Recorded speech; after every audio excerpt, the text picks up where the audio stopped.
Tired of not getting any interviews because of lack of experience? Are you afraid of submitting that resume because of the skill sets they're looking for? Thinking of giving up because of the time you are waiting for that phone call? If you are having a hard time with these situations, this video is for you. I am a certified professional coder, an auditor, a teacher, a speaker, and your friend. I am the medical coding guy.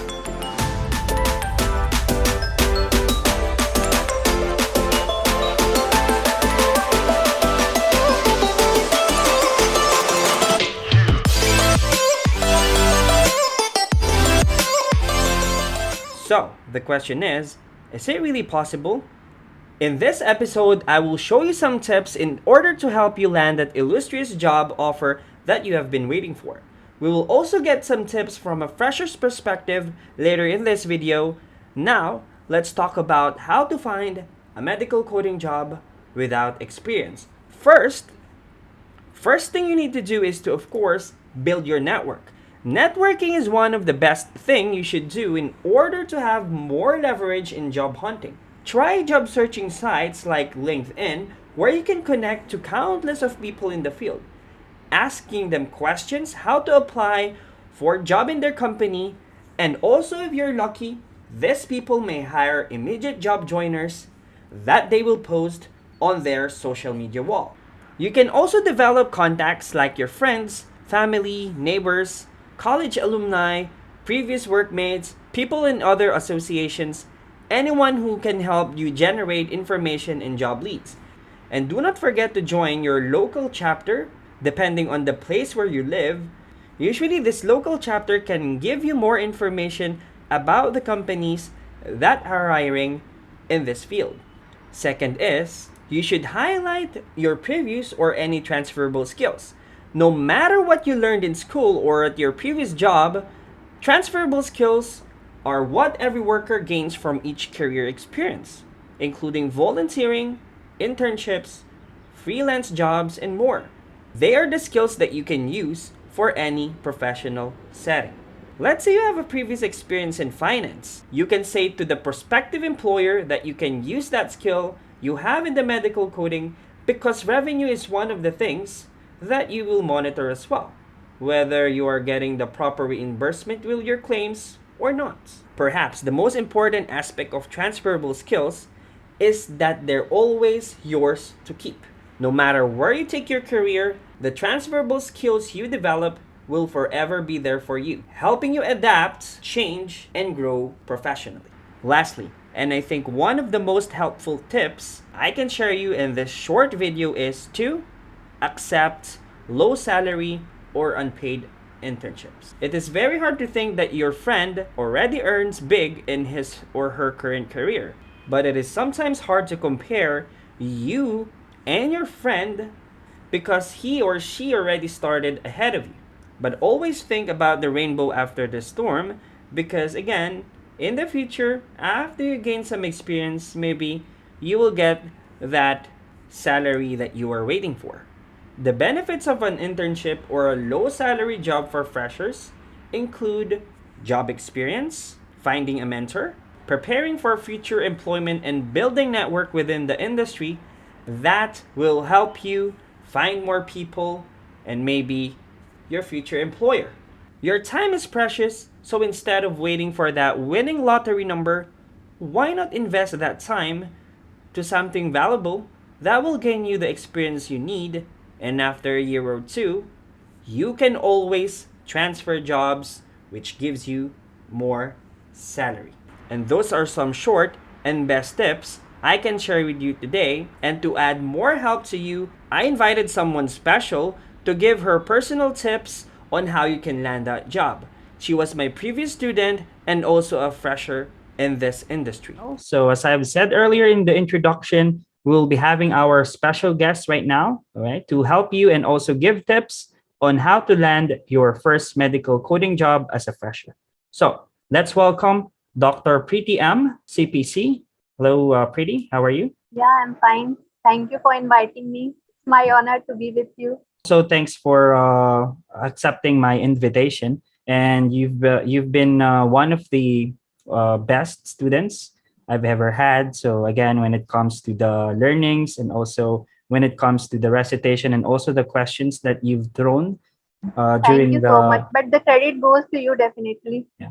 Anyways, Thank I'll just throw some questions at you about this topic that we have for today. So again, just speak or just tell something about the questions that I'll be giving you. First, how did you find about this medical coding field, and how did you find about APC? Yeah, about medical coding. See, I'm a dentist. I have been practicing since 6 years. But as happens to every mother, I had to take a break after I have a kid. So now, when I started to resume, I thought it would be very difficult to manage a kid with practicing my dentistry. So I thought of some middle thing I should do to progress it. So I just ventured about some non-clinical things which can be done according to my skills. So I just went through all the non-clinical things available, and I found the medical coding to be a bit interesting and related to my field. So I decided to go with it. And then when the question came where to pursue this, so there are many institutions providing this certification, and they promise to give you placements also. So I Hmm. went through everything, and then I searched about AAPC, and some of my friends living in US. I asked them about this AAPC. So after some research, they told me yes, it is a authentic organization, and I made up my mind to go with it. All right. So that's good. So again, since AAPC is the one that provides the certification itself and the exam, so pretty much they know what should be the lessons or what should be the course that they should provide to the students. Definitely. Anyways, if you will rate your course with AAPC from 1 to 10, 10 being the highest, how much would that be? It will be 9.9, and 1% is, of course, our hard work, Yeah, of but it's course. 9.9. Yeah, anyways, thanks for that one. So again, after you finish the course, of course you have prepared for it. So how many months did it take for you to finish the course and do the review preparation? So from the start to finish before you take your exam. Yeah, it was around 2.5 months.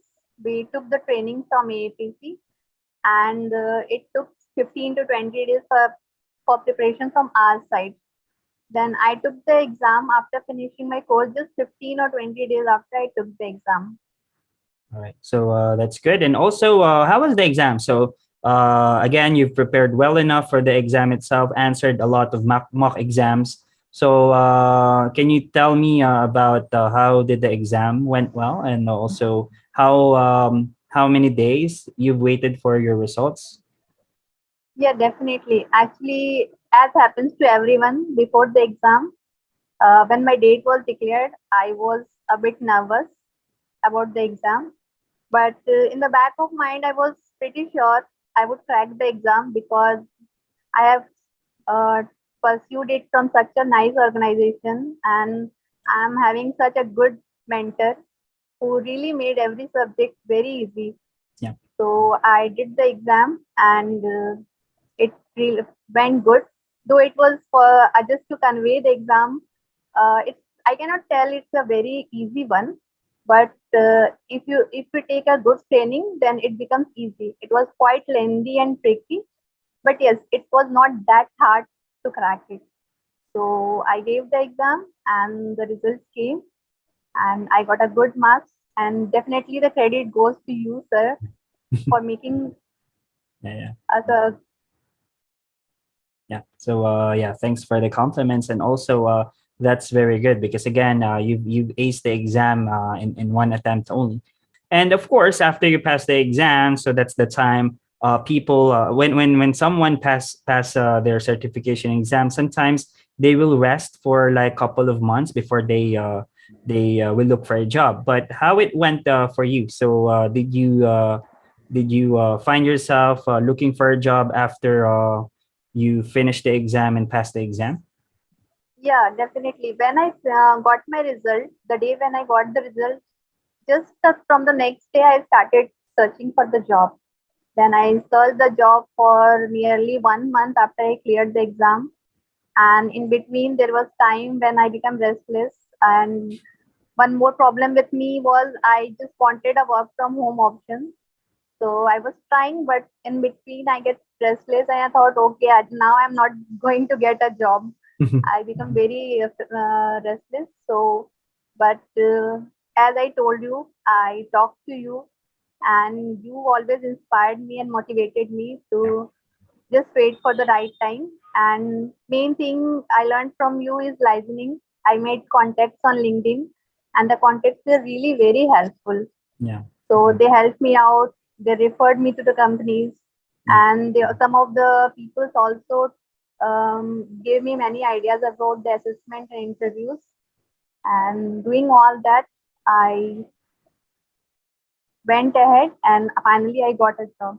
Oh, wow, that's wonderful news. Again, so it's some myth says that you cannot find a medical coding job, especially work from home, if you're a fresher. But you prove it No, wrong, not right? at all. Not Yeah. at all. Yeah, if you work hard and be confident, you will definitely land up on your dream job. Yeah. So sure, no problem. So that's good. So this is a good start for you. Again, you can always explore different things in the future. Okay, if you because medical coding is a good career investment, and also you can learn a lot of things. Again, the learnings you've had with the course that we've done before is just a very small percentage on what's out there in the real medical coding field. So last but not the least, again, any tips for future coders out there? How, of course, when it comes to the course and also when it comes to the exam, and the third is how to land a job even without experience. Yeah, first thing is just be confident that you can do it. And secondly, you take a mentorship from a very good institution, and just believe what you are doing will land up you in a good thing. Then you'll definitely crack it. Just do a little bit hard labor, be patient, and keep listening. That is very important thing I have learned throughout the course. All right, so that's good and well done, Dr. Preeti. So that's it for this interview, and hopefully we can learn from you in the future. Maybe you can speak in conferences and maybe some local chapter meetings. So I will just try to invite you again if in case we need some help like this. Okay. Thank you so much. But at last, definitely, I want to thank you again for being such a good mentor and always motivating the students. Yeah. Thank you so much. So anything for the students, and of course, thanks as well for your valuable time in accepting this interview request. So have a nice day, Dr. Preeti. Thank you See you so much. next time. That's it for today, guys, and do not forget to hit that like and subscribe button and share this channel, The Medical Coding Guys, for more updates about this medical coding industry. And to leave you a good quote, I have here a quote from Steve Jobs. If you haven't found it yet, just keep looking. I know you can do it, guys. So long. Have a nice day. I am the medical coding guy. See you next time.